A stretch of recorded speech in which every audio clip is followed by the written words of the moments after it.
All right, well, we finally have some time to maybe sit for a moment and catch our breath. Of course, recruiting is never stopping here at LSU, especially right now when the iron is not only hot, it is just burning hot. Bob Starkey, good to see you. Good to be here. Good to be here. And you're absolutely right about the recruiting aspect. Obviously, the fact coming off a national championship, you got a little bit better product to sell, but with the portal, it just never stops. But it's certainly nice to show a trophy out there when kids are interested coming to LSU. And when women's basketball dipped here, there were some skeptics that would say, oh, it's just women's basketball. What do you care about that? Well, I think we've seen in the last 72 hours the millions of dollars of free advertising for the university, for the program, the young women on your team becoming superstars, not only in the sports world, but in the pop culture world with Angel Reese and Flau'jae Johnson. Exciting times to have your 2 feet on the ground at Louisiana State University. Well, not just at LSU, but for our game in general. I mean, 9.9 million viewers for the national championship game, which was the largest televised event on ESPN. I mean, even more so than Major League Baseball and NBA games. So the product is coming, it's growing. One of the things I notice when I'm watching video and scouting, for instance, Iowa, playing in front of packed houses. So the game's coming, it's growing, the players are better, the coaches are better, and people are coming and they're learning to love it. And that rating you mentioned, the 9.9 million, everybody watched the LSU-Alabama football game this year, right? And everybody saw that ending, the 2-point conversion and all that. This game was a higher rated sporting event than that one. I mean, who would ever have thought that? I mean, ever would think that an LSU women's basketball game would be rated higher than an LSU football game against, of all people, Alabama. But again, I just think it's the nature of the sport's gotten really good. And you alluded to it. We have personalities now. People are invested into the coach, into the players. Social media drives that. You guys drive that. And I think the way Coach Mulkey runs her program, we're so accessible. And I think that makes a big reason why people latch on to us and follow us. Yeah. And when we were in Dallas, Coach, Taylor Swift was playing 3 straight nights at the football stadium. Can you imagine 70, 80, 90,000 people paying money to see you 3 nights in a row? But you could see these young girls, we get on the elevator at the hotel. It's like, okay, there's no doubt where they're going.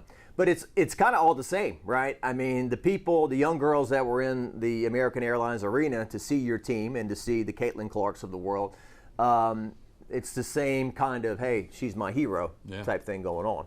Well, we talked about this, but one of the most remarkable things that went on this season is when we went on the road. And after games, when our players came back out to see their parents and their family, there'd be anywhere between 500 and 1,000 fans from the other team sitting there waiting to get autographs and selfies and photos. I remember coming out of A&M and they were lined up outside of the bus. At Vanderbilt, they finally had to turn the lights out. Our kids have truly become rock stars along with Coach Mulkey. Yeah.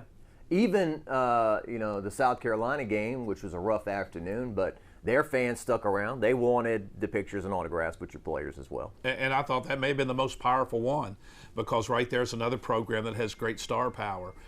But our program's arrived. Our program can now be talked about along the same lines as South Carolina, Connecticut, Stanford, maybe even more so with our fan base. I mean, what we did this year at the Pete Maravich Assembly Center was astounding. Yeah. Even bigger crowds from the great Simone Augustus and Sylvia Fowles back then to see the amount of fans that are invested. And, somebody even said, well, and now they've got national critics, which sounds negative, but, Skip Bourbon said, the good news is nobody cares. The bad news is nobody cares. Now when you get critics, what's the saying? No one's talking about you if you're not doing anything. Well, I've got a real good dear friend of mine in the coaching business who sent me a text, and he said, the good news is you got a lot of haters out there. He said, only the great ones have haters. If you're not great, nobody cares. When I was growing up, nobody said, boy, I hate those Los Angeles Clippers. That's a good point. That's exactly right. Right? So there you go. And the parade yesterday and inside the PMAC. And look, I was here for the 2019 National Championship football celebration, and wasn't much difference in my opinion. They were right there with each other. It was pretty amazing. I know you and I shared a few words yesterday, and the one that I told you was insane. It was the most amazing feeling I've ever had as a coach, to see the parade route as we're going through it, just lined with so many people. We just came out of a staff meeting a few minutes ago, and Coach Mulkey said the thing she loved the most about the parade route as you look around was the diversity. All walks of life, all ages, everybody shared in this victory, and that's what LSU's about. It's the most diverse place in the country. This whole state is. And for us to do something positive that brings everybody together, doesn't get any better than that. It's been a whirlwind that you guys have been on, and we've just been kind of tagging along, especially the last, 2 or 3 weeks, when you go to Greenville, you're home for 5 minutes, and then you're in Dallas. And you've had that cluster of fans that's been following you, but in the back of your mind, you know that the mass amount of fans that have been here in Baton Rouge watching it on the television around the state, around the country, around the world, really, and that was their chance to come out and say thank you. Well, some of the most unique things that happened, we got so many videos. The one of the baseball fans at Alex Box watching the TVs around the concession stand and then cheering in unison when the final score was posted right in the middle of the baseball game. There was our soccer team that was watching the end of the national championship game on a bus on a road trip. Somebody sent me a video from Superior Grill where the entire place. So those are the things that really resonate with you about how special it is to be at LSU and how important victory is to people around here. Well, and it all ties in. I'm sure Superior was happy. They sold a few more margaritas that day. It's good for business, right? It always is, especially in Louisiana. I got a friend of mine who works over at the Chimes in the Varsity. I said, when the teams lose, people drink like to bury their sorrows. Oh, no. They go straight home. It's bad. It's bad for business. I heard somebody, my boss, told me one time, he goes to this place to get donuts every Sunday morning, and he says when the football team wins, everyone gets donuts, and when they don't, no one buys any donuts. It's been about 20 years ago, but there was actually a very thorough survey of what happened when LSU football had winning seasons as opposed to losing seasons. It affected hotels, restaurants. It affected merchandise. People spent more money when the football team was winning. Enrollment at LSU went up, or it went down. So winning makes people feel good. And we saw that last night at the parade route inside the PMAC, and that gives you a good feeling as a coach to know that you can bring joy to so many people. Yeah. And sorry to bring him up. I mean, I think we all know his greatness. New York Times did an article on Nick Saban when he arrived at Alabama, and exactly what you said: enrollment, sponsorship, everything just through the roof. And some people say, "How that guy gets paid $8-9 million, and he might be grossly underpaid, big time, for what he brings to the university." And you would hopefully see the same thing now, young people across the country. And look, women's sports is a lot cooler now with the guys than it was when I was growing up now. They look up to Angel Reese, Flau'jae Johnson, and LaDazhia Williams, and Jasmine Carson, and all the great people on this team. So, hopefully it's just like that, right? Well, the crossover is abundantly clear. One of the absolute neat things to us was the number of NBA players that follow women's basketball now. Magic Johnson tweeted it out. Jay Morant tweeted it out. Kevin Garnett tweeted it out. Just bunches of them that are watching the game. Players appreciate players. Game recognizes game, as the young folks say. And, Kobe was big into women's basketball before he passed. And so that I think is really, really relevant of the game. But what you said is really powerful. We call it the Mulkey effect, our assistant coaches do. Like, from the time we got back to Dallas, we have an emergency camp staff meeting this afternoon because the camp numbers have swollen in the last 48 hours, and we got a problem. It's a good problem, but we got to figure out how we can work some more kids in and let them come to camp. I interviewed Joe Schwartz yesterday, who's kind of in charge of that, right? Yeah.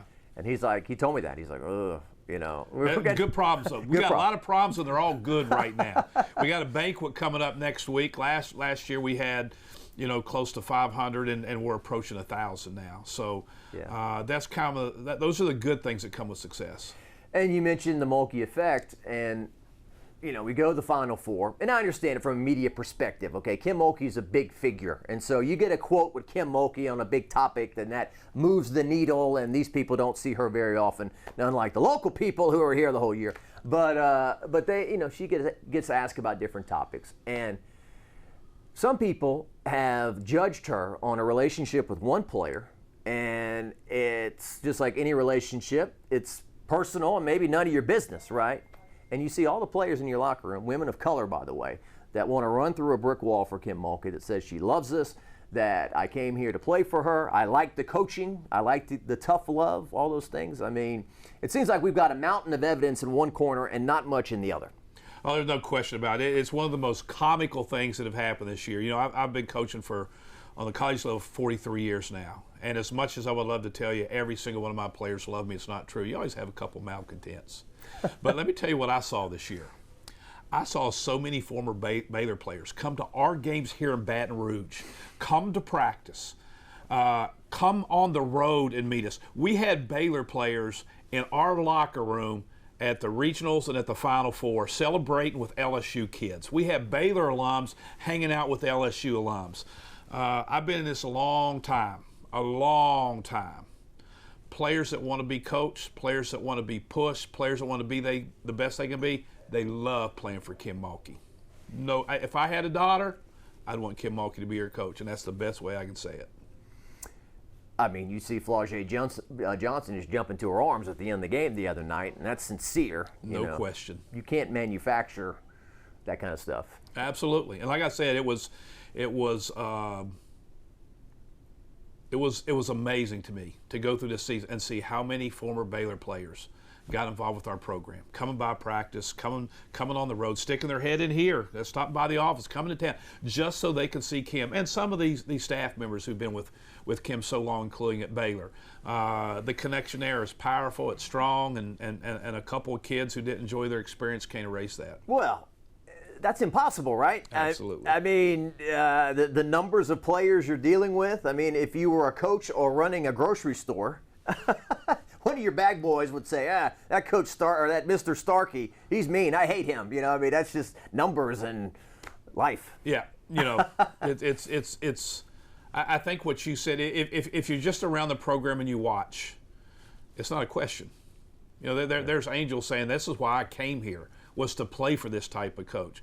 LaDazhia jumping in her arms at a very vulnerable moment showed exactly how she felt about Coach. And I can tell you, I love Coach Mulkey too. I think everyone loves Coach Mulkey, and even me in the media. Look, when she was coaching over there and you were over here, some of the same people that love her today, they say, Kim Mulkey, and she yells at the refs in her outfits and whatever. And now they're saying, I love it when Coach Mulkey yells at the refs, and I love her outfits. Lord, they're wearing her outfits. I have never before seen so many men in their 70s with sparkles on their jackets. I mean, but it's what we said earlier. The greater you are, the more haters that come out. Yeah. Well, even the pink boa thing, I mean, there was Ric Flair comments and Elton John and, a guy like me stuck in the 80s with hard rock. I thought of David Lee Roth. That's who I thought would wear something like that as well. But, hey, I saw Mike the Tiger wearing it. Well, hey, you just named a wrestling Hall of Famer and 2 rock and roll Hall of Famers. So there's nothing wrong with comparing great to great. And your new rock star here at LSU. And, yeah, I mean, when she became the coach, there's no doubt they're going to win, right? There's no doubt they're going to win. Her resume. But, somebody in the Waco media or something told me she's going to watch your sportscast. And if baseball is the lead story and basketball's not, she's going to wear you out. Look, in 2 years here, she is just like as real and as down to earth as anybody I've met, really. And she even told me, she said, look, if I run a stupid inbounds play and we lose by 1 point, you can talk about me all you want. Just don't talk about my players. I think real might be the best word to describe her. And as far as our other sports, how many games have you seen her at baseball or football or soccer or softball? I can't tell you how many of those sports use her for recruiting. She has great respect for those other coaches because she knows what the coaching profession's like.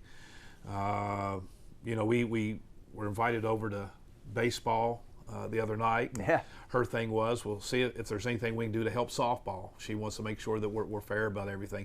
She genuinely loves this state and loves this school, and that's the most important thing to her.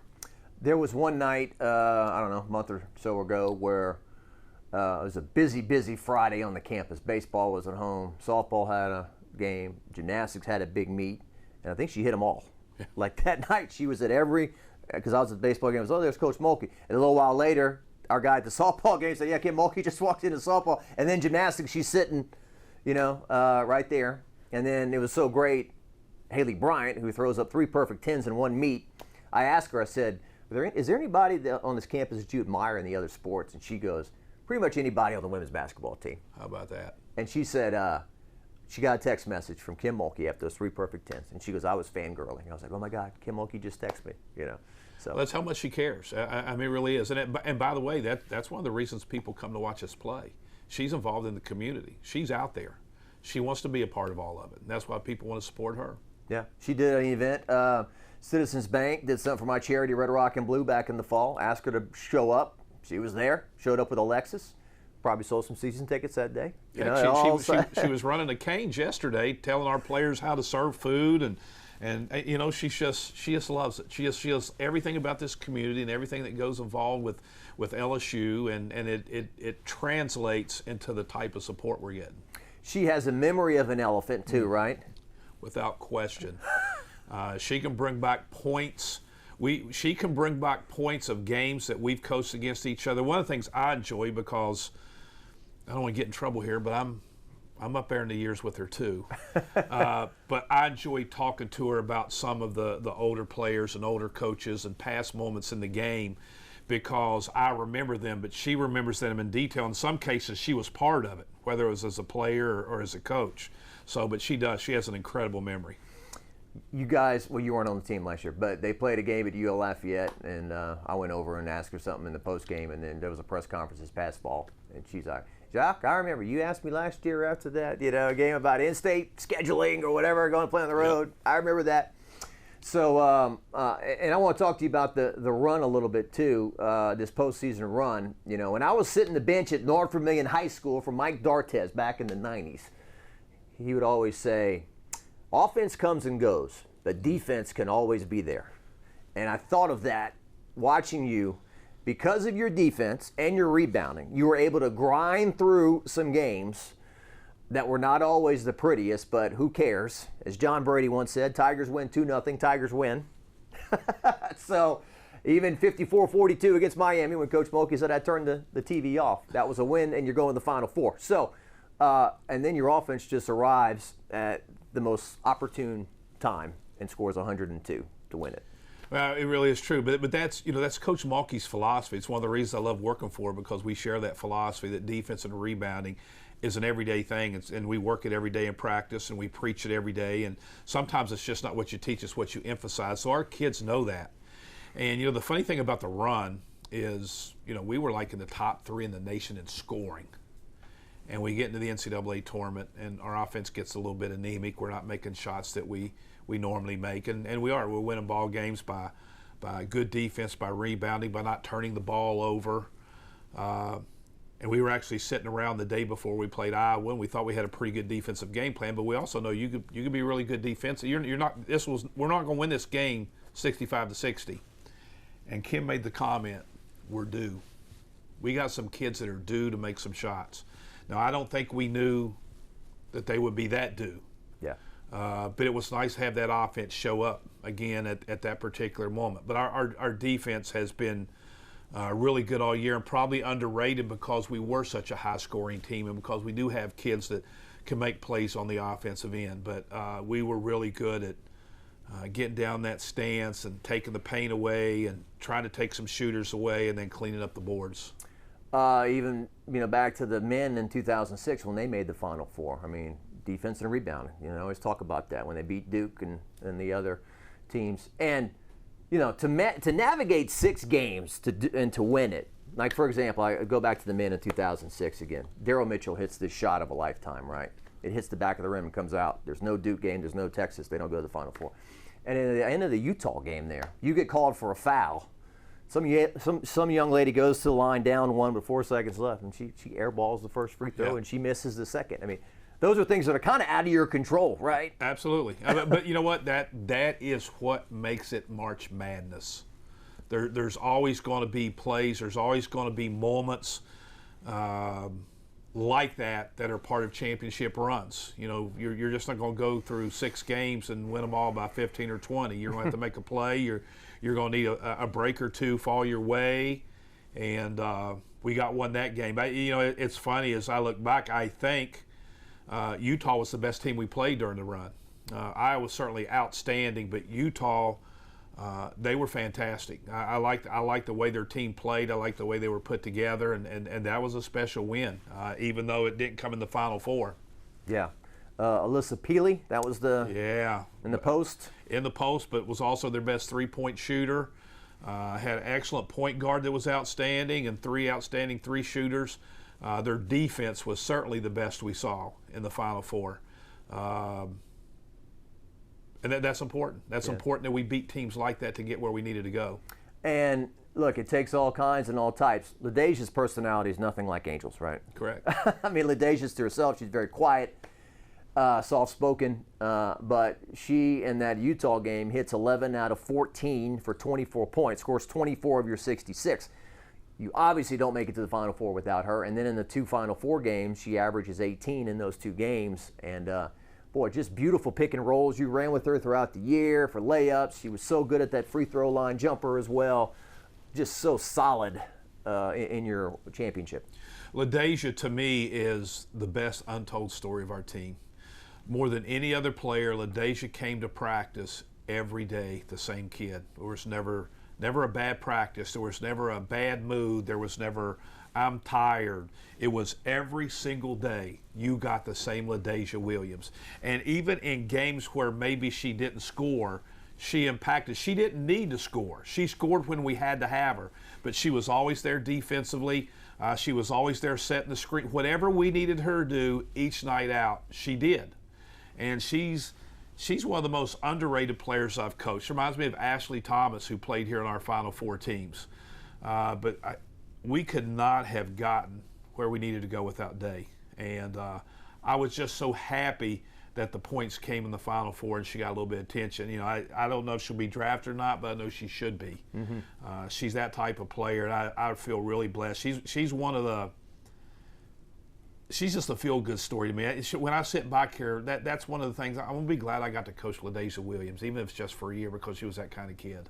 And I always forget, she's actually started her career at South Carolina. Started at South Carolina, then transferred to Missouri. You know, quick side note, I was at Auburn last year, and Day dropped 28 points on me. So when I came here, I was already excited because I knew what she could do.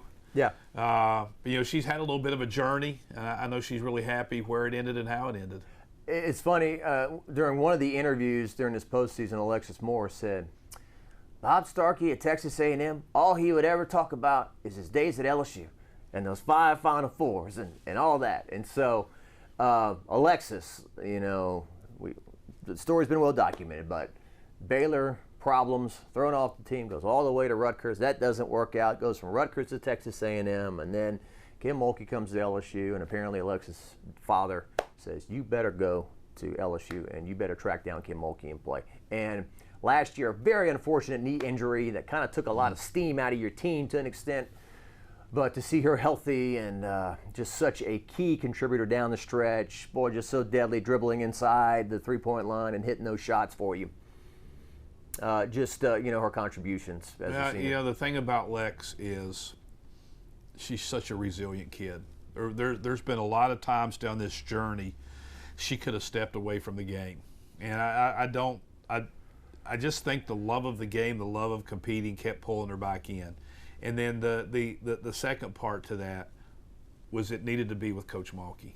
Coach Mulkey knew her story. Coach Mulkey was there at the beginning. Coach Mulkey knew what she needed. And by the time she got back to Coach Mulkey, Lex knew that she needed Coach Mulkey. So it was perfect timing. You know, she had some brilliant moments during the season.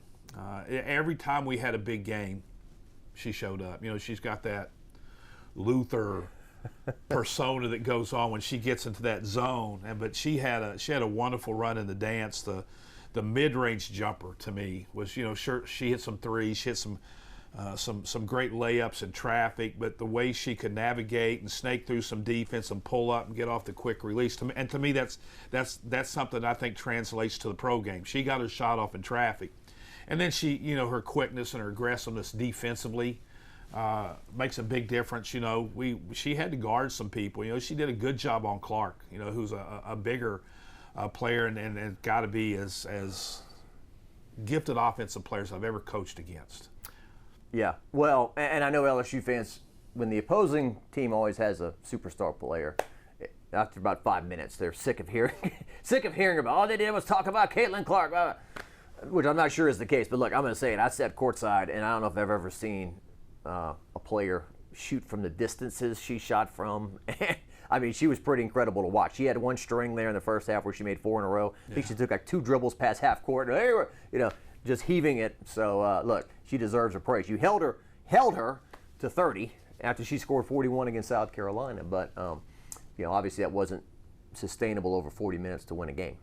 Well, the thing about Iowa, what we found out in the from scouting and breaking down film is Clark averages 27 in wins. She averaged 30 in losses.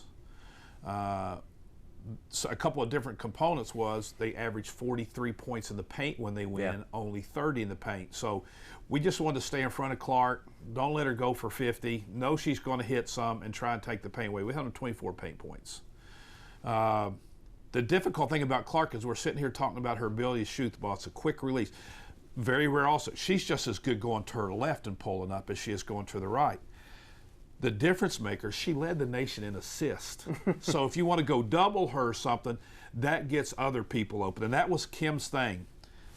I don't care what we do. Clark's going to get hers. I don't care. She's going to get it. Let's don't let somebody else beat us. Yeah. And I thought that's what we did a good job of defensively. But I've never coached against a player that has that skill set. She's so good for the college game, and it will absolutely translate to the WNBA. I mean, she's going to be one of those players that's iconic, that's going to be so good for our sport.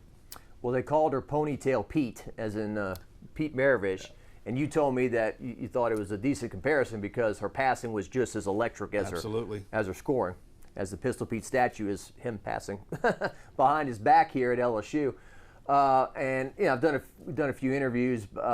Obviously, Jasmine Carson, that's a historic, instant legend, right? You do something on a stage like that, and you score 21 points in the first half. You go 7 for 7 from the field, 5 for 5 from 3, and she hadn't scored in the previous 3 games. And I mean, that Michigan game in the second round, when she hit those 3 threes in the first half, that was huge in separating that score and whatnot. So her combined with last year Poa making 2 threes in the first half, and then Samaya Smith coming in and giving you minutes, and you separating the score while Alexis and Angel were on the bench meant everything. I mean, it's mind-boggling. I mean, if I'm sitting there and it's before the game and I'm telling you, listen, we got to play about 4 or 5 minutes in the second quarter without Lex and without Angel, I think everybody's saying, wow, we're in trouble.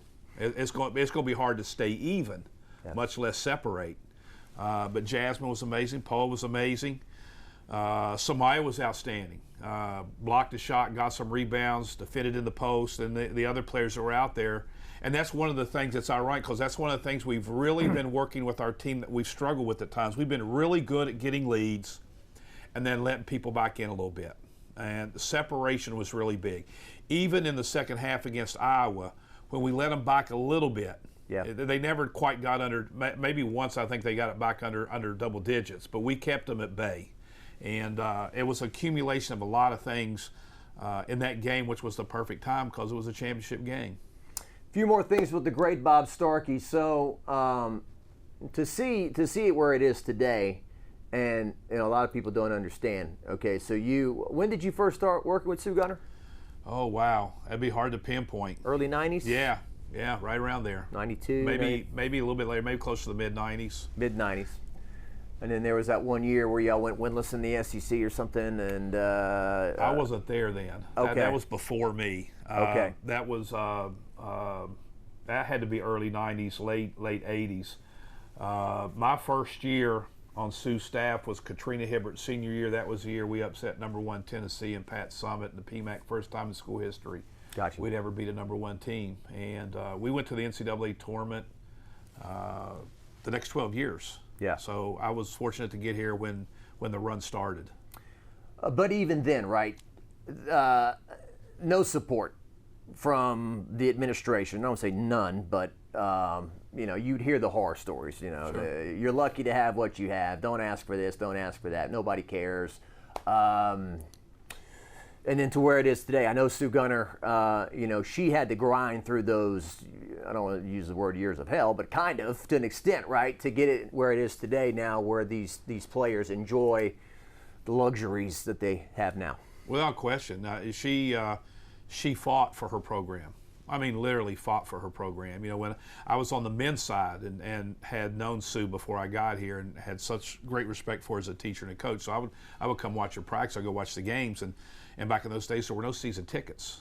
Everything was general admission. There was a big curtain that they dropped down. You might have 500 people there, and those were good teams. I mean, some of those teams were ranked in the top 15 in the country and competed for SEC championships, and nobody cared. And when I first joined the staff, that's when we're going out to Winn-Dixie and Albertsons and giving tickets away and trying to find ways to, Skip Burtman was a huge part of our success back then. He's somebody that I leaned on heavily. How can we create this? And he taught us about the importance of growing our booster group, getting them involved, creating accessibility between our fans and the student athletes so they get attached. And with Pack the PMAC was a big part of introducing people to women's basketball. And I tell a story all the time. I remember when we played Tennessee, and it was the first sellout.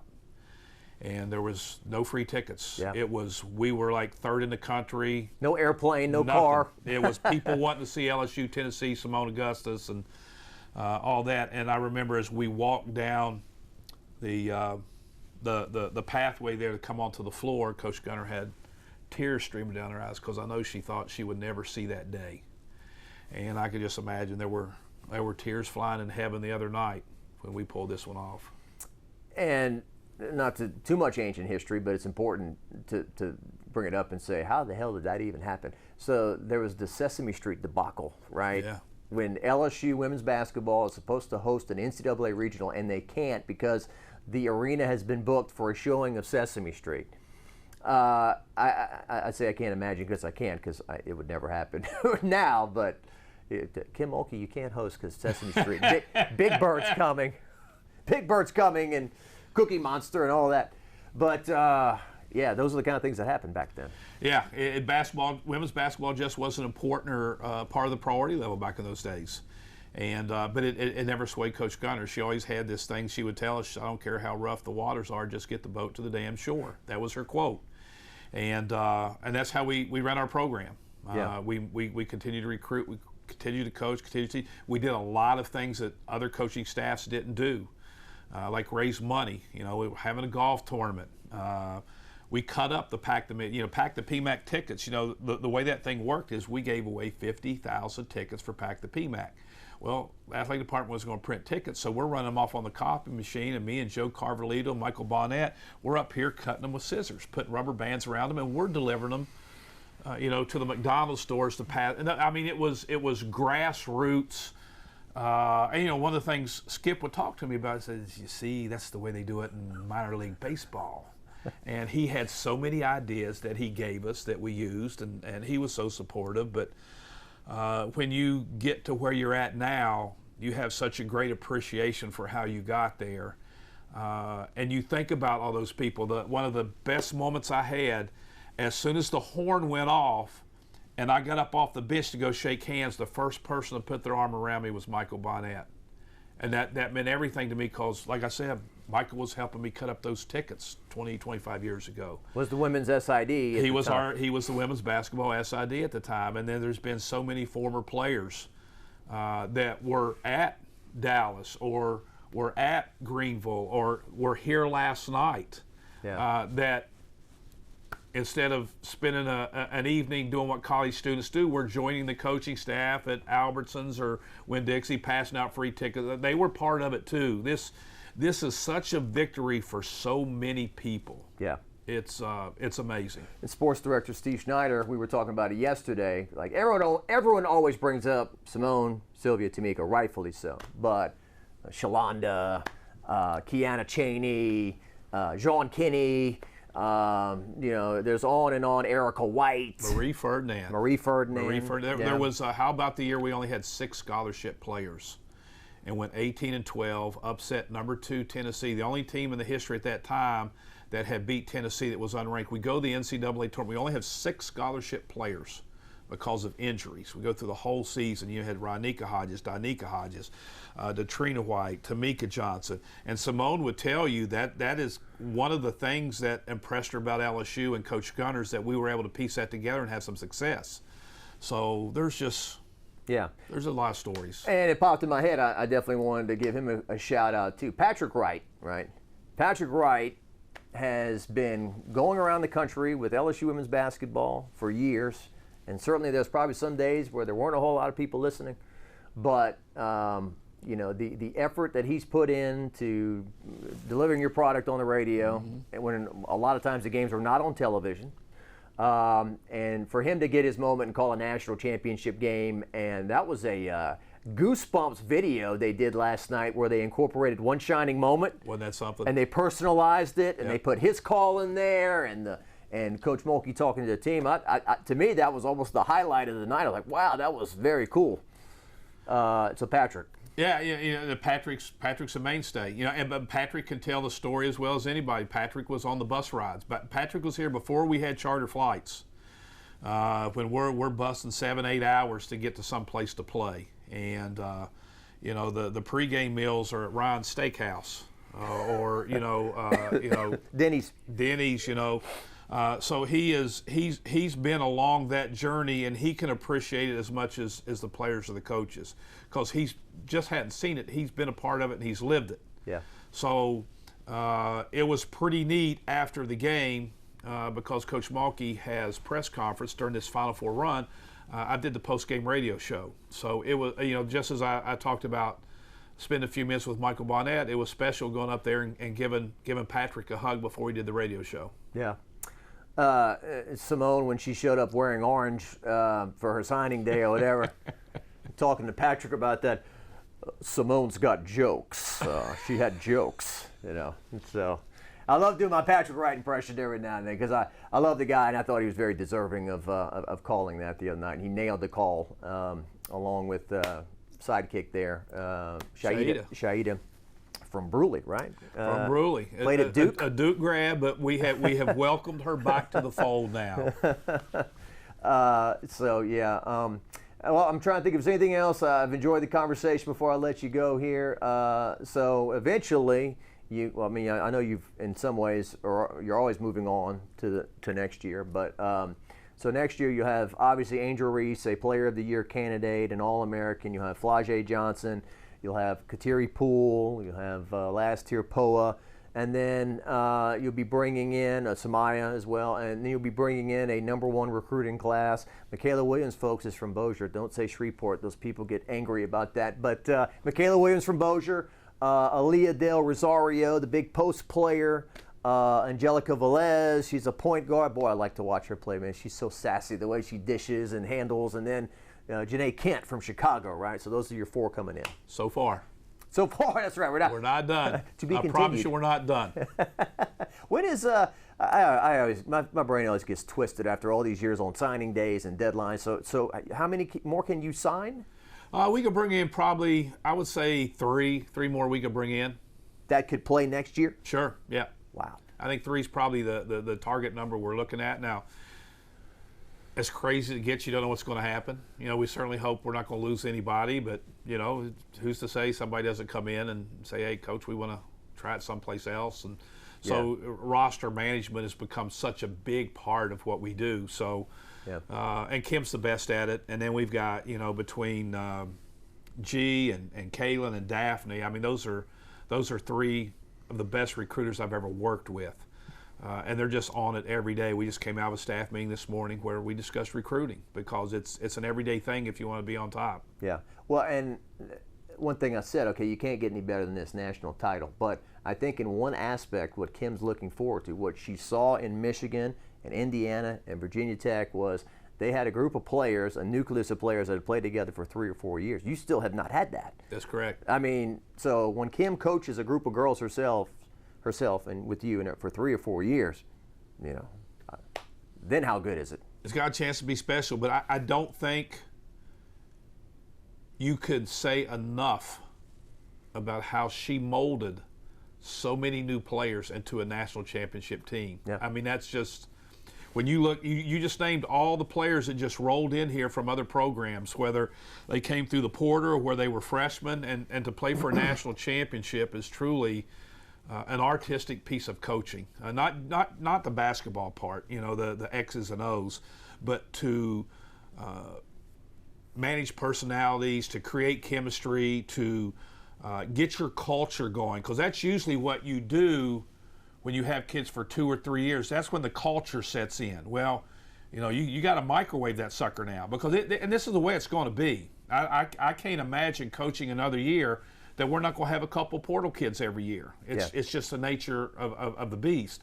So the coaches that are going to succeed are going to have that little special something about them, like Coach Mulkey, that knows how to create something special in a very short amount of time. Yeah. Well, that's the new rules of engagement, right? I mean, you can't complain about it and say, oh, well, LSU got a bunch of transfers. I mean, what if they wouldn't have? Then you would say, well, they didn't catch up with the times and someone else did it and you didn't do it. So yeah, it is a lot different. If there was no transfer portal and last year you say goodbye to Kayla Pointer and Jalen Cherry and Faustina Fua, and maybe you're, you know, eating a you-know-what sandwich this year with a bunch of freshmen and trying to, you know, get them up to speed, but that's not the way the game is now. So. No, and you know, I know I'm redundant, but it's what makes Kim special. Kim is an old school coach when it comes to how the game's played. Defense, rebounding, let's take care of the basketball, let's get the ball inside, let's get good shots. But she's the complete opposite, 180 degrees, when it comes to the changes in the game. You don't hear her complain about the portal. You don't hear her complain about NIL. You don't hear her complaining about changes. You see her adapting and excelling at change. And I think that's what the absolute best do. It happened with Krzyzewski. Krzyzewski, to me, was the role model. He comes to Duke, and he's playing man-to-man, and he's running motion offense, and he's recruiting these hardcore players that stay for 4 years. And by the time he ended, he was running NBA offenses, he was playing multiple defenses, and he was recruiting one and done. So you can't stay in this game and succeed unless you're open to change. And that's what makes that lady down the hall really special. Yeah. Nick Saban says, okay, I'll put up with Lane Kiffin, but he'll exactly score some points. He'll dial up some offense, and, you know, we've seen it the other way where, I mean, long, old school reference, but I remember Mike Ditka became the head coach of the Saints, and I don't like this free agency, and it sucks, and I'm not getting on board with this, and, well, all the players left, and no new players came along, and you lose. That's exactly right. So, all right, man. Well, look, I appreciate it. Congratulations. My pleasure. On everything. Thanks for coming along with the journey on us. You've got those 5 Final Four balls above you there, which is an amazing accomplishment, and who knows? I mean, that'll be hard to do here in the current regime. But you got that national championship. You used to joke something about Buffalo Bills or something like that, but now you're a champion. That joke's gone now. That joke is over. Absolutely. Bob Starkey, everyone. Appreciate it, man. Thanks, man.